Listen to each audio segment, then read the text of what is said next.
What's up, guys? We are Tottenham TV here with the euphoria of Wednesday night still fresh in our minds. We decided to do a player ratings video. We got Slav here. How you doing, Slav? Champions League semi-finalists. I'm very good. Say that again if you want. Champions League semi-finalists. What about you? Never get bored of that. Got Lou behind the camera for 100% Chelsea. Love that. But anyway, let's crack on to the player ratings on an epic night on Wednesday night. We'll start with Hugo Lloris. We gave him a 7. I think obviously he conceded 3 goals, or 4 goals on the night, maybe even 5 if you count the VAR one. Could have been a few more. Could have been a few more, but he made some cracking saves, especially from De Bruyne and Raheem Sterling. Really good again from Hugo.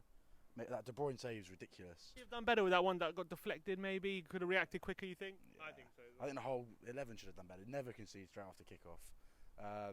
Typical Spurs, really. Much better Hugo Lloris performance in a big game. You could argue his penalty in the first leg won us the tie. Move on to Kieran Trippier. We gave him this game a 4. He terrorised, didn't he? He got rinsed for 75, 80 minutes until they decided to go down the other side. You know, he fell asleep for that third goal, sorry. Sterling. Fell asleep for the first goal. Fell asleep, Sterling in behind. Sterling really gave him a tough time, but I think it was all worth it for that picture of Trippier just going shh to the man, to the sea. That was brave. That was brave. Pretty great picture. That was really brave considering there were still 15 minutes to go. Moving down Danny Rose, we gave him a 5. A bit better than Trippier, but I thought really, especially most of the first half, Bernardo Silva really had him on toast. Yeah. And he really gave him a tough time. And by the time Rose went off, I think he was kind of glad to go off because he had a really tough day. However, I think he fared a tiny bit better than Trippier did. Yeah, just about. I think, like you said, Bernardo had him on toast. Sterling had Trippier on toast. I think both fullbacks were very isolated. They didn't have any help from him. I mean, Son tracked back a little bit. I think for the third goal he slipped and then they scored.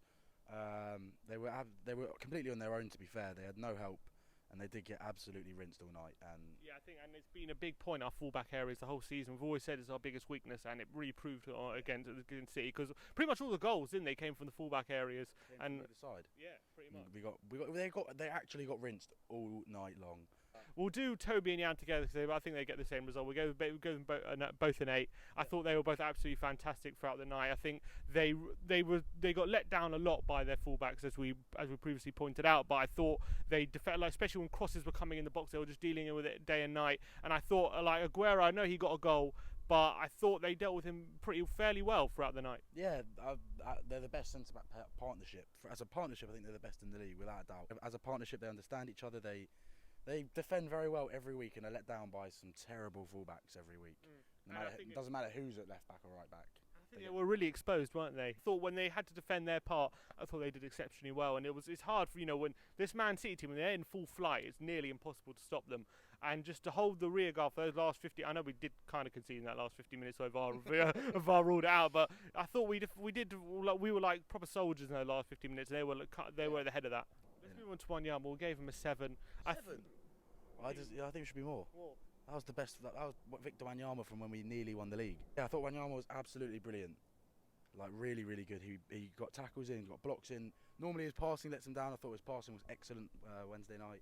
Do you think we're seeing the Wanyama getting back to his best? Yeah. I thought he was immense. I really think he went a little bit. Unappreciated on Wednesday night. I thought he was really good. Not obviously one of the hardest games to come into. Played 90 minutes on Saturday as well. Has been injured all season, and I thought he was absolutely immense. There was a rock.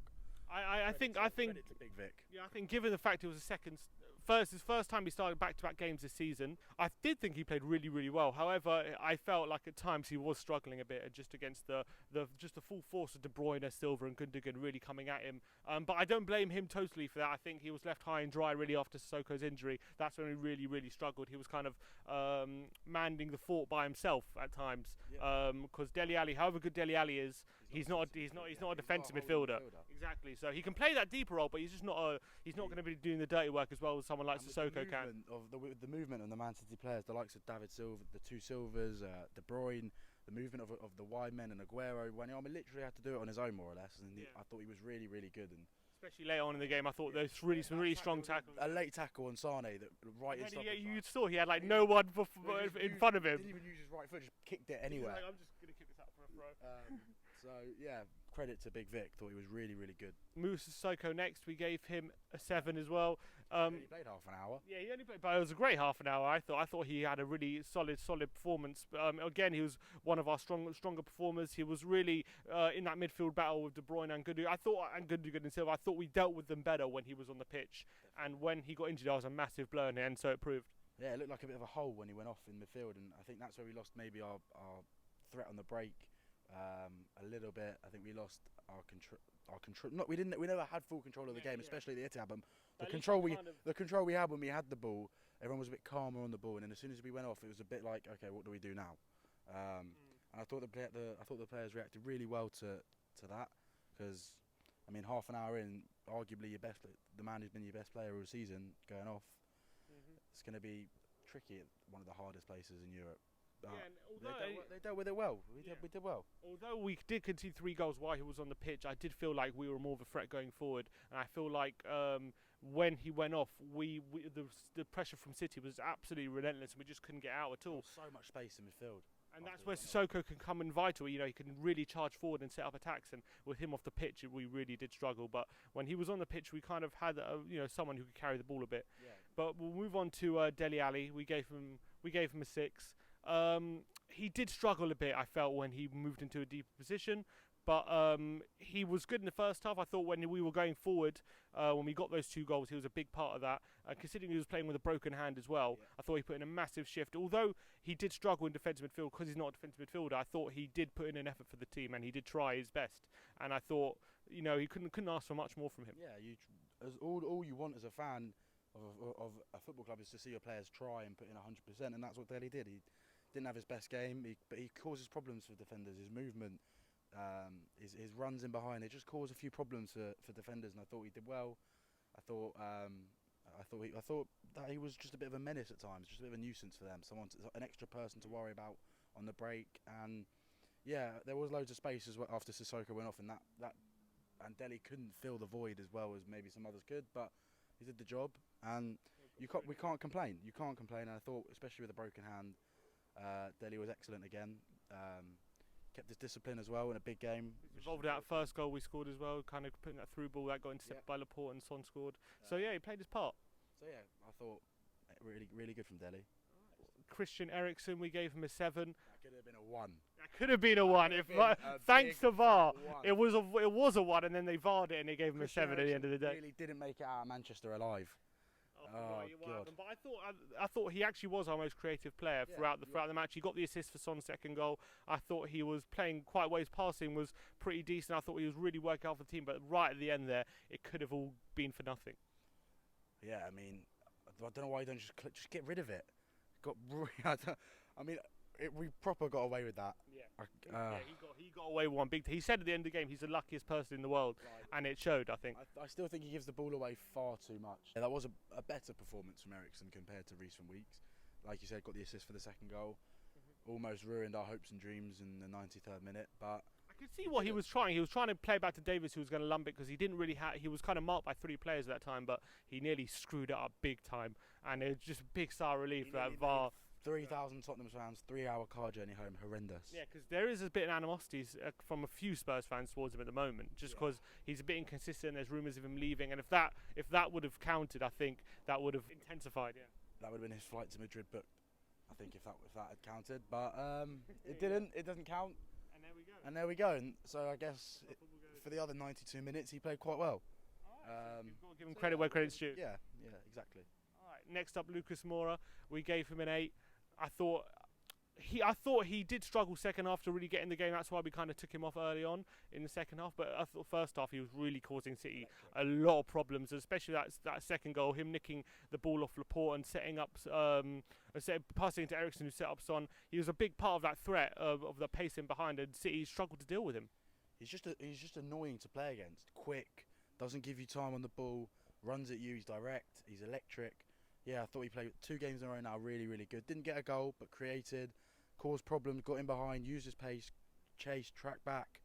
All you can ask for, really. I think for 20-odd million or what he got, he's looking to be a bargain. Yeah, he's got 12 goals this season now in all competitions. Marcus Rashford, or just as many as Premier League goals as Marcus Rashford, I think. That's quite impressive.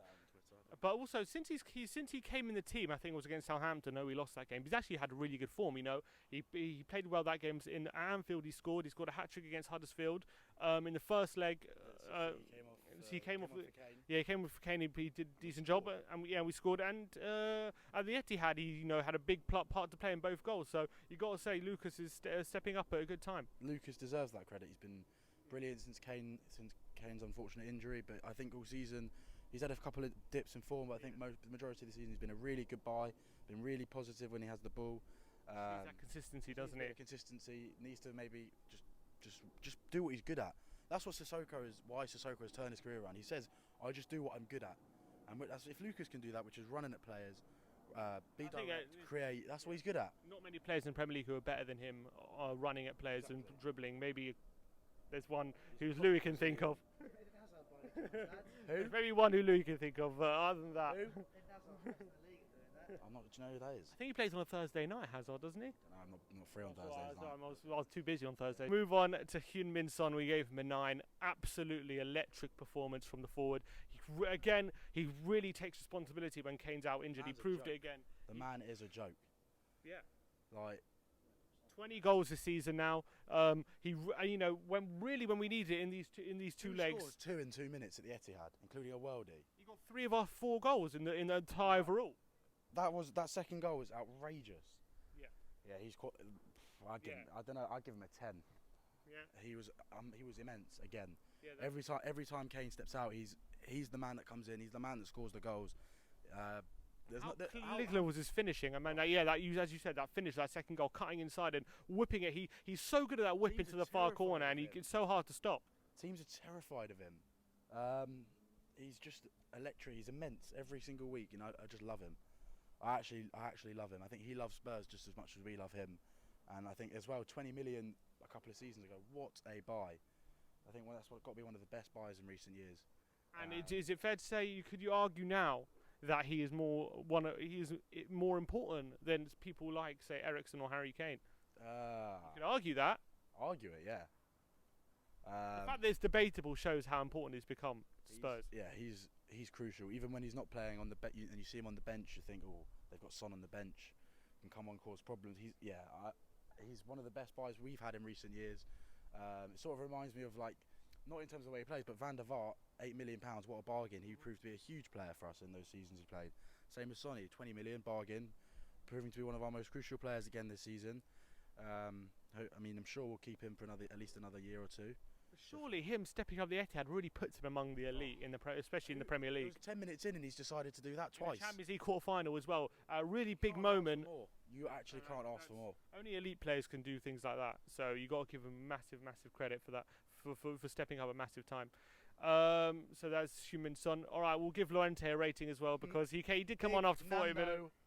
Big Nando, what do we give him? We're gonna give him a 10. 12. Give him a fucking 12. Every week he puts in a shift. Every week he's got an assist or they're shit goals. And don't care. He doesn't mean to do it. It's every single week the assist or goal he gets. You can punch it in the ball, and then I don't give a crap. It just hits the part of his body and goes in. We'll take that. We'll take that every single week. He works hard. I did think when he came on, we did struggle a bit just to get out because there was no real running behind. Any kind of ball in behind, it was useless to us now because Fernando isn't that kind of player. But he did give us a bit of a presence up front. He held the ball up a couple of times. He was winning a few headers, which relieved the pressure a bit off our defence at times. But he ended up scoring the winner at a massive, crucial time. And giving his career trajectory since coming to Spurs, how much criticism he's taken at times. He's the best second striker we've had in years, and we've had real problems with backup strikers. And it's quite funny that he is, I guess, the best we've got. Well, the best we've had in years to understudy Harry Kane. And every week he comes in and does a shift. And you can't ask for more from your second striker, really. I mean, I thought at the time it was the wrong change. I thought maybe Sanchez could have been the one to come on and shore it up a bit at the back. But that's why Poch has paid the big bucks. That's why Poch. Yeah, that's why I sit in the stands and Poch sits in the dugout. Do you think any chance it was a handball? Do you think? I don't think so, but I personally don't think so. It's come off his knee. Like, it's not a handball. The only people that think it's handball are Chelsea and his Arsenal. elbow and then hit his knee. The only people that think it's a handball are the rival fans, and which kind of tells you that it wasn't handball. The professional pundits on TV and the ex-footballers all said goal, including the referees. It was handball. You've seen them given. You've seen them not given. However, credit to Tottenham because it was a fucking great game of football. Now get on with your player ratings, my arm hurts. That's Louis' take on the handball. However, I would say former Premier League referee Peter Walton said it was a legit goal. So there you go. Final rating we'll give to Pochettino. We'll give him a 10, obviously, because I thought the passion he showed in that throughout the 90 minutes, and I thought at the end of the day the change was exactly he's our manager. That passion he showed, especially in the dressing room, and as soon as the final whistle went, is literally what we live for. Balls. The job he's done. We've spent absolutely nothing for 2 transfer windows in a row. We have a team with half of them injured. We have a team with half of them probably leaving in the summer. Half of them probably aren't good enough to be in a Champions League semi-final. And he somehow got them all together. And we've somehow knocked out probably, I mean, you can argue Barcelona, but probably the best team in Europe. And to beat them over 2 legs is something really special, something that we deserve a lot of credit for. I think including myself, I think everyone in the country wrote us off. All Tottenham fans, all football fans probably wrote us off and said City would go through. And although I did say to Ben, I said that we won't lose all 3. We will win at least 1. We played with real maturity in both legs, showed real quality at times as well, and showed why we deserve to be in a Champions League semi-final. Credit to Poch for the job he's doing. How important do you think this is for his reputation as a manager to, under these conditions, getting to a Champions League semi-final, to silence all these people who are saying he needs to do more, like he's not, like he needs to win a trophy and all that. Do we get a trophy? People will still say he needs a trophy, but coming up against Man City, Pep Guardiola's side, fully fit squad, and all the millions they spent, and we cost him. Pep showed too much arrogance, and it cost him. My point is, I think if it wasn't confirmed already that Poch is among the elite managers in Europe, does this win confirm it? Sure. I mean, again, football fans will say he needs a trophy, and look, it can be argued that he needs a trophy. It's not that they're wrong. I think he does need a trophy.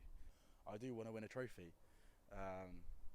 So he's up there. We need to go to the semi-final. We've got Ajax. What do you think? Do you think we got any chance? Yeah, man. I don't. You know what? I just can't wait for the sesh. I'm going for the sesh. Absolutely, but I think we've got about 8 fit players for the semi-final and about 4 suspended. But let's go. Let's have it. Let's have it in Amsterdam. The injuries we had against Man City and we still got through. You got to be hopeful. And we're playing on a Wednesday night as well. And I think you play Thursday. Do you know why? 'Cause you're fucking shite. What a feeling, what a night. Let us know what you thought of the player ratings. Thanks all for tuning in. See you in Manchester tomorrow. Yes, and we're going to be in Amsterdam. Can't wait for Amsterdam next week or 2 weeks, whenever it is. We're in the Champions League semi-finals. Come on, you Spurs.